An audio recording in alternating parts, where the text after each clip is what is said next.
Hello and welcome back to the Butterfly Effect podcast. I'm Jack and I'm joined as always by Liam. Thank you very much. And today we are ripping up the rule book. We're taking a temporary move away from choice-based games, but we are still going to be operating in the horror genre. And we're going to be talking about Alan Wake. Now, for me personally, I had an Xbox 360 back in the day, and somehow I didn't hear about this game until there was like a remaster. And being the fact that I'm into single player games and my appreciation for horror has grown as I've got older, I was fully on board with this game and its release. So I've played it. I'm going to be taking a retrospective angle for all of these episodes. I know you, Liam, you're still in the process of playing them. So yeah, let's get into it. So we're going to talk about episode 1 and 2. So Liam, what are your initial thoughts? Yeah, brilliant. Before we get into it, obviously this is a game that you chose. So what made you pick Alan Wake? Is there anything that drew you to it at all? I mean that it's definitely got to do with the premise.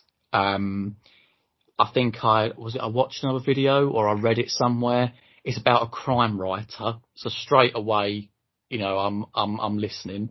And he's going away with his wife because he's got writer's block, and then things start going wrong, and the story that he's supposedly written is starting to take place before his eyes, and his wife goes missing. So the story, for definite, from the initial gameplay that I've seen, in comparison to say what we have been playing with the Dark Pictures games, this seemed a lot more player, sort of the player could control more. It wasn't sort of watching a cutscene and then, you're walking around picking things up. So that level of difference, sort of that to move away from that, was something that I was looking forward to seeing.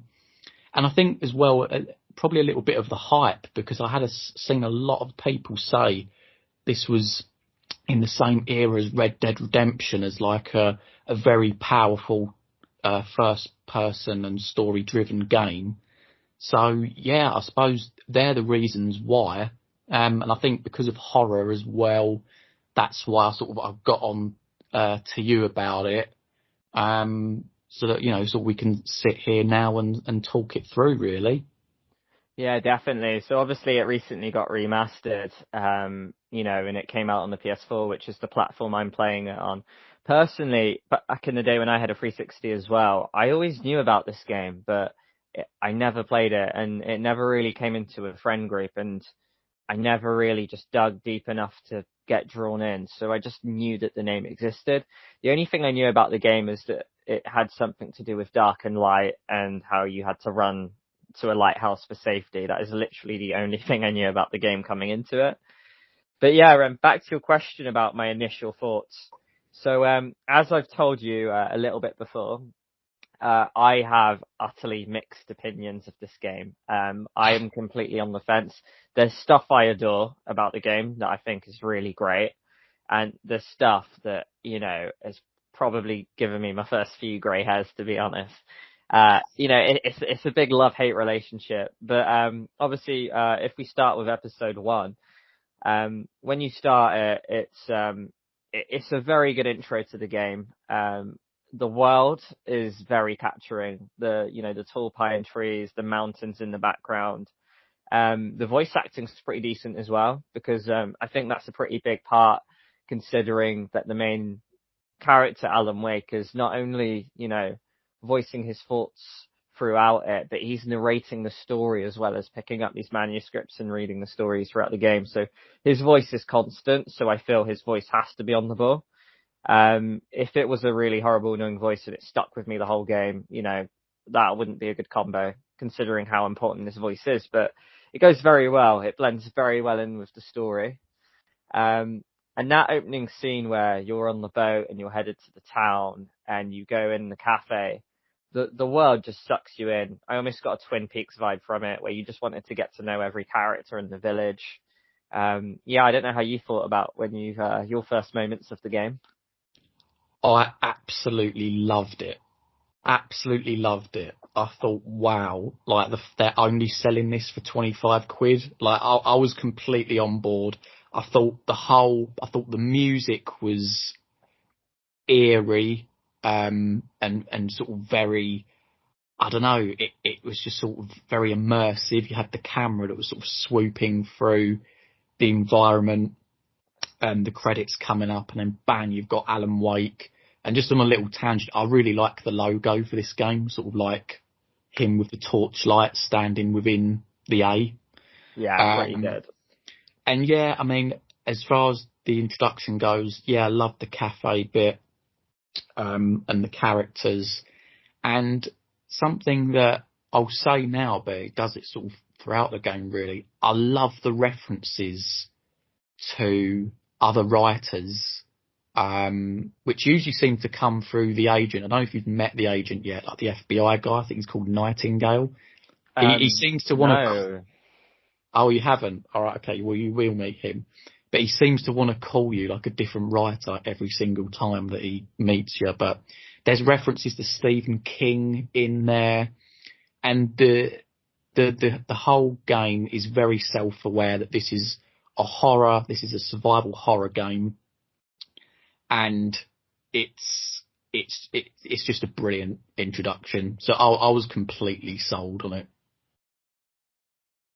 Yeah, no, it's I'm pretty wrapped up in the game myself. Like so I will admit that I very much prefer the scenes where you're Alan Wake in the present day, where, he's not going through the woods and stuff, where you're pretty much in the town exploring, just really like losing yourself in the world, whether you're looking for coffee thermoses, picking up manuscript pages, listening to the dialogue, just walking through the towns. Yeah, like it's a very good game. So what do you think about the story? So, the whole, because I'm not gonna lie, when I played the game, I very much played it thinking I can see why Jack likes this. Like you said earlier, it's about a crime writer who gets writer's block, so he goes for an escape, and mystery and crime happens, and I was like, yeah, Jack's gonna love this game. So yeah, what do you think of the story? Yeah, I thought the story was, like, as I said before, the premise very strong. Um, I do feel like a lot of the story is told in cutscenes again, though, and that this is. I mean, I hadn't really noticed this in episode one, but it's more episode two onwards that, yeah, you do realise that you are just walking through the woods a hell of a lot of the time. Um, but as far as the story goes, I really like it, and it's obviously I'm coming from a retrospective angle, so I don't want to sort of ruin anything going forward for you. It'll be interesting to see what you think going forward, but yeah, um, it's so difficult not to say anything, but yeah, I'll leave it there. Yeah, of course, because we'll discuss episodes 1 and 2 for this episode of the podcast anyway. So, in case you've played the whole game and it's a jumble to you about how far that is, I've basically, I'm looking for my wife. Yeah, so I've gone into the sheriff's station. I've met Barry. Um, I've met the kidnapper, and I've gone back to Barry and I've cleared the birds. So yeah, the main two characters that have died who are like part of the village are Stucky and Rusty. So yeah, like the story seems very cool. And like you say, it's quite mysterious. I'm very much on the edge. Like, well, it depends what they're going to do with it. It can sway me. It can completely drop my interest, but it draws me in enough to be, to be keen to see what happens in the next few episodes. So I'm going to get right in with the negatives of the things that drove me up the wall, like I said at the start, which happened with me. Uh, and it's one that, I have voiced to you before. So I am not a fan of the combat in this game. Now, I don't know if this is just a me problem, because I've looked at reviews and a lot of people seem to really enjoy the combat puzzles. So in case you haven't played the game and, you've already at this point where you don't care for spoilers, you carry around a torch and various weapons. Now you have to put a torch on these shadows, I guess, and then they bring them to life, and then you have to shoot them. So there's various ways of doing it. You've got the revolver, you've got like the hunting rifles, and there's various ways to use flares as well. And you can dodge as well. A lot of them will throw like axes and hatchets, I'm pretty sure. I think that's what they are anyway at you. And you can dodge with L1. It's sometimes effective, sometimes really rewarding, and it can be a really neat feature. Other times it's frustrating and you can put yourself in the corner and it can absolutely wind you up. But yeah, at the start I didn't mind it so much. I think my problem with it is that it's not the fact it's difficult, because I quite like challenging. I think it's the fact I find it tedious. Now I wouldn't have a problem with it if there was various ways of changing it up. But for me, my problem is that a big part of the game, I find, is you walk through a forest and it will give you 2 of those enemies to kill. And then you walk 20 meters and then it will give you 3 of those villains to kill. And then you'll walk 20 more meters and then it will give you 3 or 4 of them to kill. And I don't know, like for me, I just wanted a bit more variety. I wanted a bit more spice, I guess. There are a few moments in the game where you'd have to work out a few puzzles about how to get across ledges, and, where to find generators. And to be honest, I don't know if that's just a me problem, because I tend to prefer puzzles anyway, but I think the game would have been much stronger and I would prefer it way, way more if you were using puzzles to get through the forest rather than the combat they have. That, or if the combat was varied up a little bit more. There are times where, and I know you have to be really thorough in searching the map to find where the ammo is and where all the hidden guns are to really get through, because if you don't have enough ammo, you will get slaughtered. I'm playing it on normal difficulty. I can't imagine the pain I'd have playing it on the hardest one. So yeah, I don't know what you thought about that, Jack. The combat for you, is it something that you found tedious? Is it something you're strong against as I am, I guess? What's your thoughts? After episode 1, I hadn't noticed it, to be honest, but I think that was probably down to the fact that, again, it was a different type of horror. It wasn't just walking around picking things up. You was actually actively doing stuff in this. It's only when I went forward in further episodes that I started to notice, yeah, it's a bit annoying that, as you say, every 20, 30 meters, it will show you 2 enemies, but there's actually like 3 or 4, and there can be ones that come up behind you. So it feels like a bit of a disservice to the player, because you're like, well, they're coming at me, but I've got to turn around and look behind me as well, which seems a bit unfair. As well, with the generators, like there's times it's been completely quiet.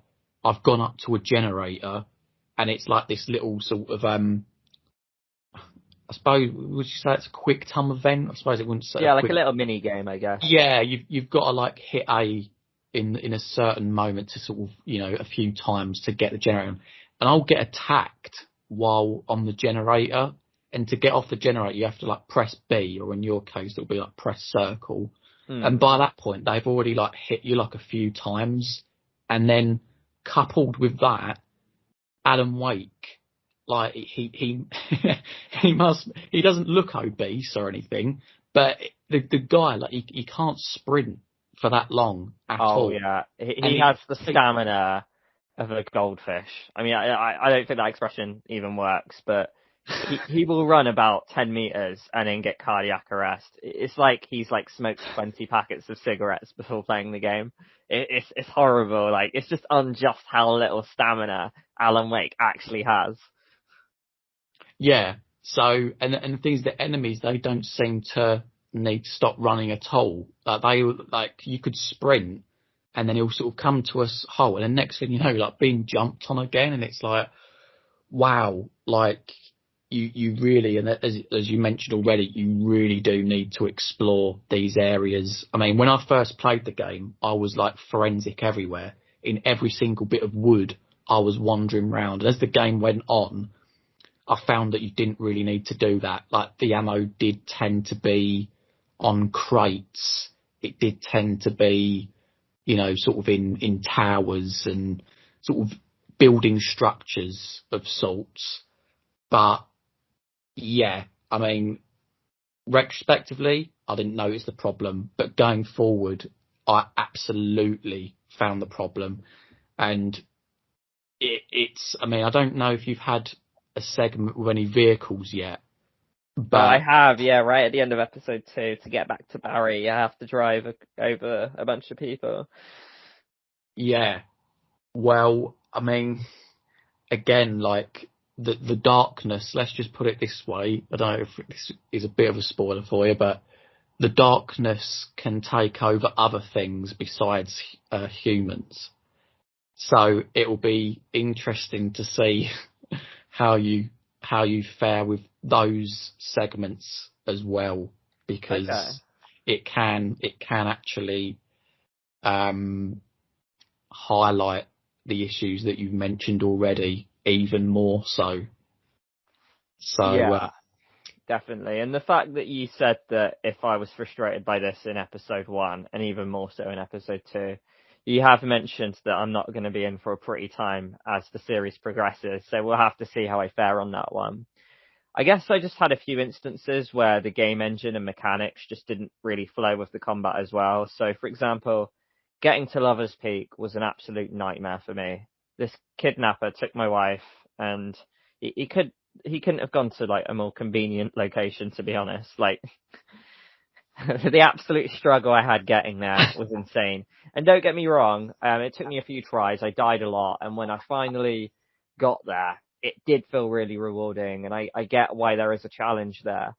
But it's just frustrating and tedious. So there's this one specific area where you go over a log, and there's two villains that come out behind a bush, and actually no, there's like 3 or 4 of them, and they take a lot of ammo, and then you instantly get another wave, and there's no ammo nearby. And I thought, you know what, I'm going to try getting to the end to find a generator. And when you do, you get one of those massive guys. And then, like you yeah, say, you can't get on the generator at all because by the time you've got there, you've gone and brought 20 people with you. And you're just getting absolutely obliterated because it only takes 4 or 5 hits to actually kill you. And it takes a lot of solving, dying, and figuring out how to go for it. I found before I tried to hang back on the log, and then Alan would occasionally just decide to walk off the log, which I found frustrating, into like the water. I found the best technique to use is to constantly be moving, scaling backwards, dodging, so they're all in your eyesight and peripheral, so there's none behind you or ahead of you. Because the AIs are pretty smart. Some will try and flank you, and you have to really be savvy with the way you do the combat. But yeah, I think the best technique I found is to just take on as few as possible at a time in waves. So not running too far to, make more villains spawn basically. And you do eventually get there. There are techniques around it. But yeah, stocking up on ammo is a big one as well. But yeah, the game makes you want to pull your hair out when you're trying to work these out. The combat, it's just, like I say, I find it a little tedious. There's just the parts in the forest where there's no enemies and you're having to like figure out where to go and pulling levers to make lifts go up to get through to the next level. Like that, I'm all for. And I felt they could have easily integrated just a few puzzle elements to get through. I mean, I don't know about your opinion about, what I had to say about, having puzzles rather than combat, or maybe just both, less combat, more puzzle. Because like I said before, it's such a strong thing for me where I've never been a fan of these games that go to destination A, there's enemies there. Go to part B, there's enemies there.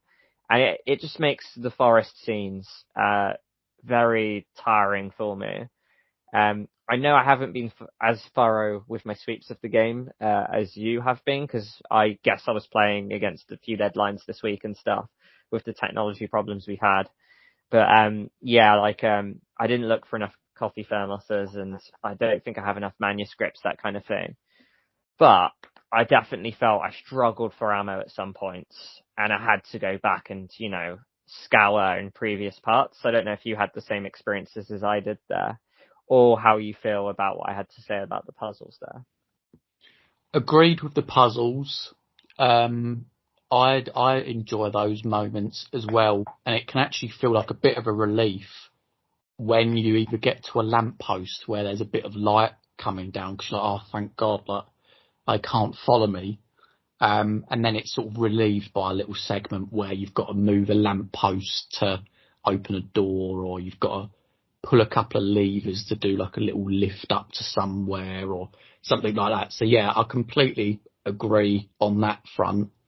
And then as far as the ammo situation goes, I didn't have any problems, but as you said already, I was very, very forensic when I was going around looking for collectibles as well, which I think we actually haven't touched on yet, which I'll sort of quickly cover now. But Okay.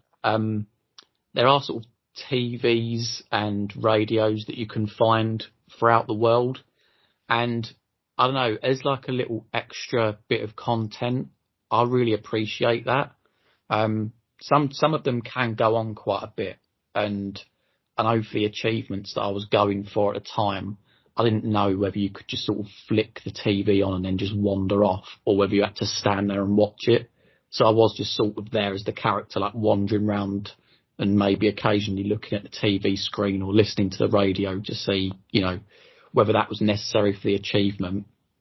But it's just these little details that add to the world. And I think if you speak about the manuscripts as well, again, similar to how like in House of Ashes with the whole Hodgson expedition thing, like with the little scenes and stuff, with the manuscripts, just having that little moment where like a little page comes up and like Alan Wake is sort of narrating that little bit to you, and then you find out later on that actually some of these things that you're reading shortly happen thereafter, so you're almost given like a heads up of what's coming. I just find that really, really interesting, and it's something that I appreciated quite a lot throughout the entire sort of game, really, because it sort of stays pretty consistent throughout.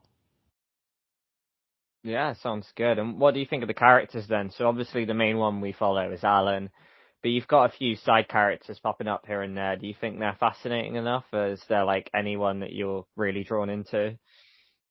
I mean, I wouldn't say there's characters that I'm like really drawn to. I like Barry because I think he sort of bounces off Alan well. I think Alan's almost the more sort of quiet, reserved, sullen guy that just sort of wants to get by, just wants to sort of write and spend time with his wife and stuff. And Barry's clearly sort of like this sort of loud, quite obnoxious character that's sort of always in Alan's ear. Like I know at the beginning of the game, he like rings you twice in quick succession and stuff. So I think that sort of they juxtapose one another quite well. You've also got like I forgot her name, but the girl who's at the cafe, she's like Alan's big fan. Again, it sort of serves how recognisable and how important this guy is, which helps to sort of deliver the fact that the events that are happening to him later on are of massive significance, because he's so well thought of within the community and stuff. As far as like the old lady, the dark presence goes, I mean, she's sort of creepy, but she's really not in it that much. So I couldn't, she's eerie, she's edgy and stuff, but I don't think it was necessarily there's necessarily a place to comment on her. I'm trying to think of other characters now. I suppose there's the FBI agent, you haven't met him yet. You got the sheriff. Yeah, she seems sort of a serviceable character. You meet her at the end of episode 1, right? Yeah, and then at the start of episode 2, because you start in the station with her. Yeah, yeah. So again, she's I don't know. Oh, see, again, I'm really trying to think back now. Like, have you spent time with her yet at all when like you're sort of going against the darkness and stuff? What, the sheriff? Yeah. Nah, like all I know about her is she collected me at Stuckey's, and I left her station. I've not seen her anywhere else. All right. Okay. Well, yeah. You've got that to look forward to then. Yeah, So definitely. yeah, I mean, it's not the most amazing cast of characters going, but equally, it's not bad, Yeah, really, like in I any think the way. characters aren't supposed to be at the forefront, right? It's mainly about the story and the world and the light versus darkness, for example. I think it does quite a good job in the fact that the characters are quirky enough without having too much screen time, I guess. This isn't like House of Ashes, or the Dark Picture games or whatever, where we're following 5 characters and the choices really affect their personalities and stuff. This is just a game where we're playing Alan Wake, we're going through, we have our mission, our purpose, and it's just supplied by all these little quirky side characters who, aren't too important, but they do their job quite well, I think. So, but yeah, you mentioned the Dark Presence lady there, so like, I just wanted to briefly go to like the cliffhanger I had. So, the role she's played so far is that she's hidden the cabin or lodge where you and your wife were staying, and clearly that was all in your head, or she made you think it was there. It's pretty unknown so far what that was meant to be. And then she appeared at the end of the second episode when she gets the diner girl to ring you up, and she's almost possessed by her. So it's yeah, like I'm really intrigued to see how she ties into the story, because she's clearly been waiting your arrival, prevented Stucky from giving you the keys, for example. So yeah, I have to see how that goes. And clearly, what I wanted to tie this into was the horror of the game. So you mentioned how it was the horror element that drew you in. Clearly, we play quite a few horror games. Um, what do you think about Alan Wake's horror?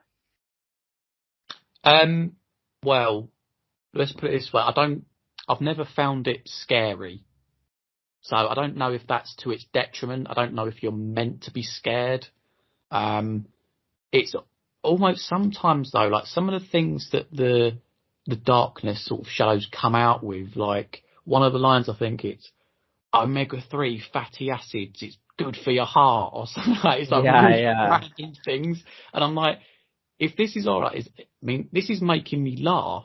Like, is this, it's not necessarily a criticism per se, because it could just be a tongue-in-cheek thing. But yeah, I wasn't scared throughout the game. The only times where I'd sort of be a bit on edge is like, yeah, when you knew you were about to get crowded out. If you're really low on health, you can't run, but then I suppose that always just falls back to me being annoyed at the game mechanics rather than, oh no, this is a horror situation.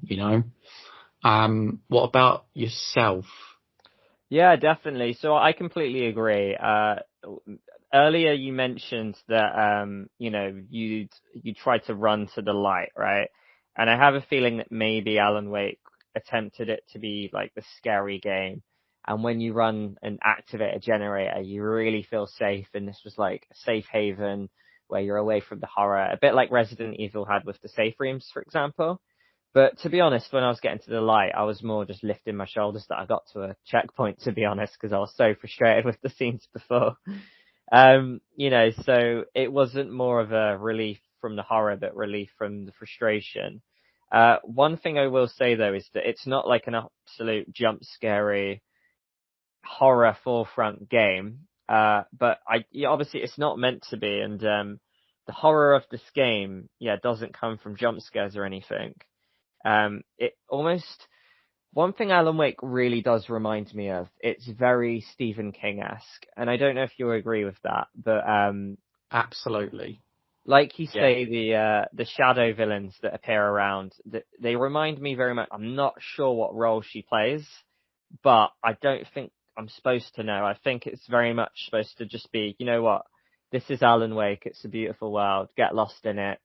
Don't think too hard about where it's going. And just enjoy the ride. And I guess it's what I'm doing for the most part anyway. So yeah, I don't know what you think of that. That's basically it. It very is a situation, and you'll notice this going forward as well, that the story doesn't explain that much about what the dark presence is, why it's there, its purpose, so on and so forth.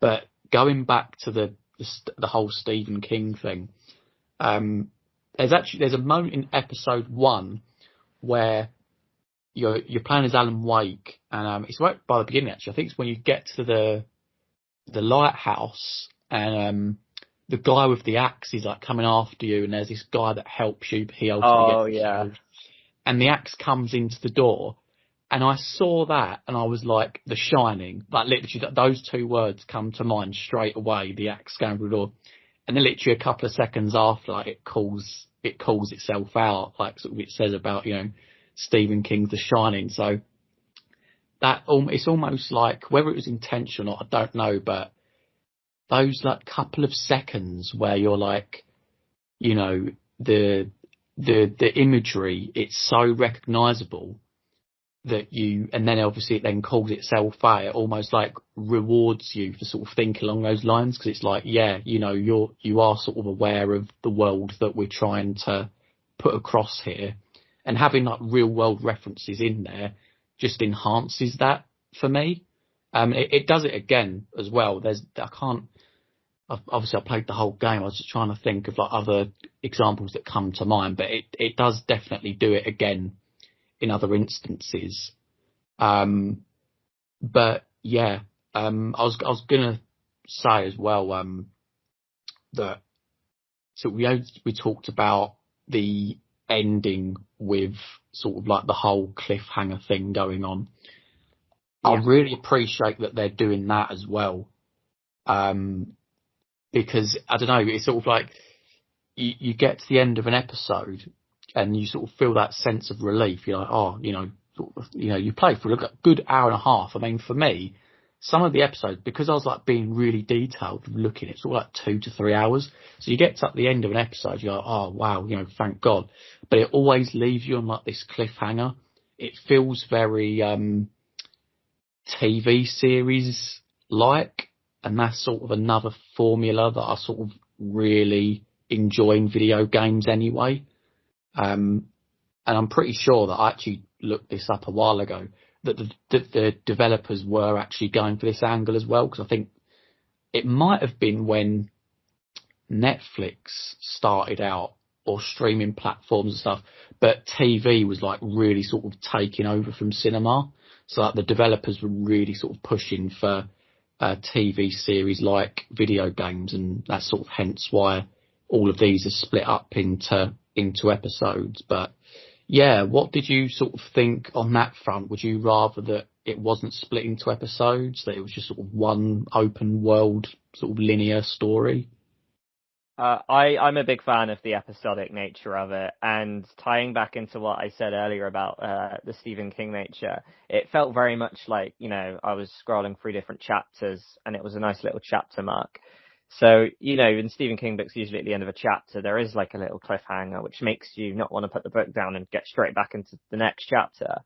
And it felt very much like that. And as someone who, I've got my day job, I don't really have the time to, play the game in one sitting, to be honest.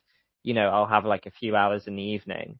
It's nice for me to be able to go out, come back in, and then just sit down and play one episode. So from, just a practicality point of view, I find it very suitable. But yeah, it makes the whole game flow really well. I actually think the game might, be quite detrimental, not work as well as it does if it wasn't episodic. If it was one big game, GTA style, for example, more open map, I think, it might actually be pretty horrendous. So yeah, I'm a big fan of the style of that, to be honest, because I know a lot of people hate that kind of stuff, especially if it's released one after the other, because it means waiting. But I actually imagine, I don't know if this game was released episodically, like one after the other, like, a bit like the Walking Dead Telltale seasons were. But if that was the case, I think I'd get a real kick out of playing an Alan Wake episode with you, and then kind of waiting a few months to see, debating about where the story is going to go and stuff. Yeah, like I think that would have been, a really enjoyable experience to have gone through. Well, I mean, there isn't necessarily anything official on this, but a lot of people are thinking that there's a reason why they've remastered the first Alan Wake game, and that's because that they're going to bring an Alan Wake 2 out in the near future. So who knows? That could be something that we'll be doing in a couple of years' time or something. It depends when it comes out, but yeah, that'll be good, I suppose, if they do that. Yeah, But definitely. okay, all right. Well, I don't have any more points really to add.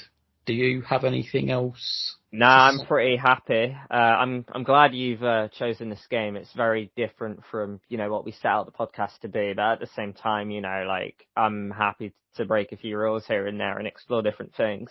But yeah, no, Alan Wake it's interesting because, like I say, I've known about the title for like nearly a decade or whatever it is now, and I've just never bothered playing it.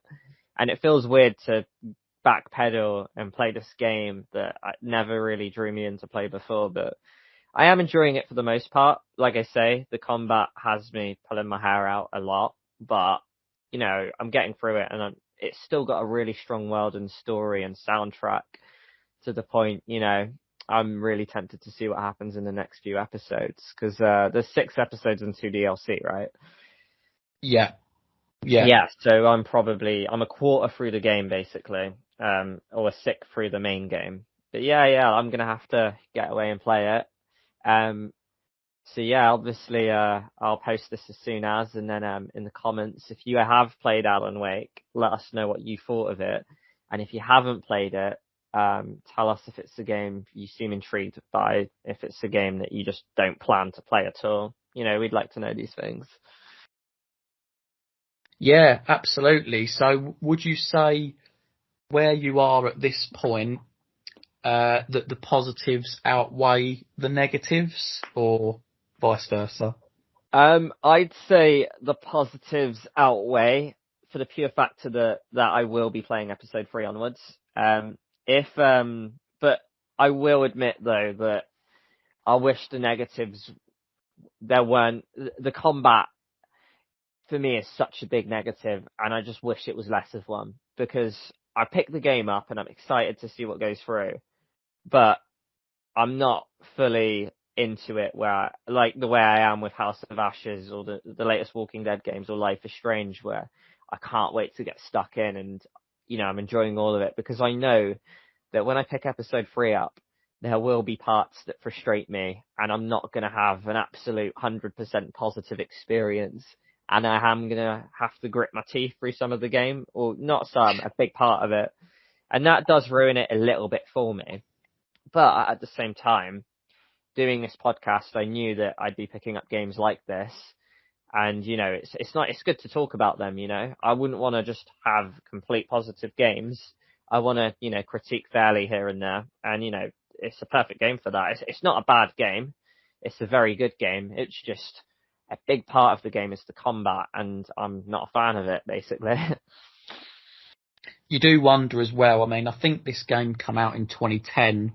You wonder if they was to make a sequel, you'd imagine that some of these sort of like the combat system would be refined a bit better.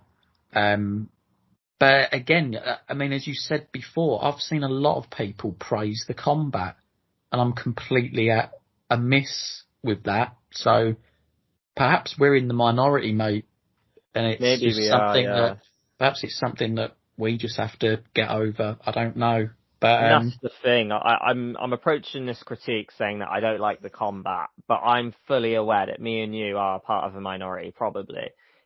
It might be that people play this game and they absolutely love the combat, and it's just not for me. But we're not saying the combat's bad necessarily. We're just saying it's not for us, right? yeah, exactly that. All right, okay then. Well, we will wrap it up there. So obviously next time that you'll be listening to us. It will be episode 3 and 4. So obviously you'll know a little bit more about the story. Maybe there'll be there'll certainly be at least one great moment. It's probably the best moment of the game within the next 2 episodes to talk about and get our teeth into. So yeah, if you'll be happy to join us then, it will be appreciated. And that's all from us, really. So see you on the next video. All right. See you guys.